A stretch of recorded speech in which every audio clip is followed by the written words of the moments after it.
Okay, this is my next assignment. I've been working on a shader for my platformer. So I did take the time to make like this little physically based cell shader. Here you can see the shader is not active. And then I have attached the post-process volume as a post-process material. And then I can adjust this to turn the shader on. You can see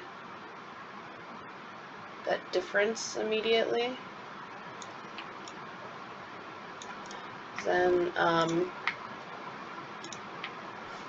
here, let me play it again. So here we don't have the shader on.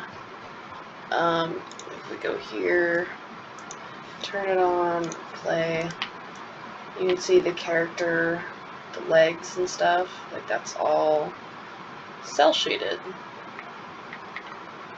And the environment is cell shaded while the sky and everything still works.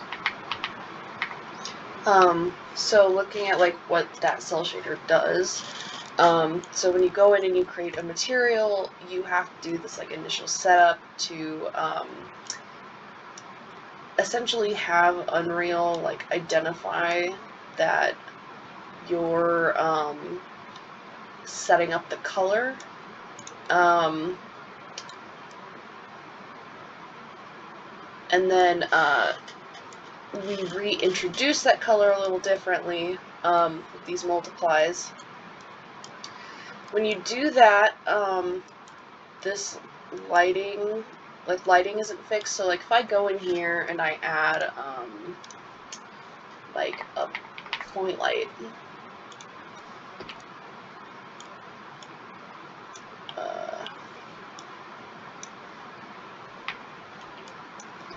and let's say I make it really bright, you can see with the cell shader, and let's make it red. So we see how it makes things red, and that if I go over here, like I'm getting the red in my shading. When you bypass this, without that turned on, the light loses its color. So lights are colorless until you turn this on.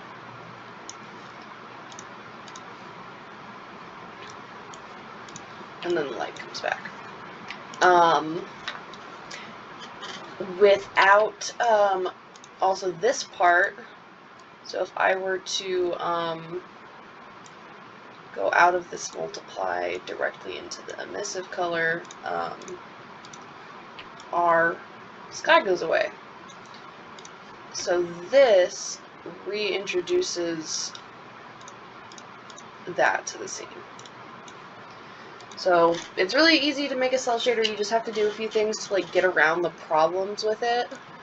But I was able to do that and get that figured out, and I think it affects the characters pretty cool and the environment pretty well in Unreal.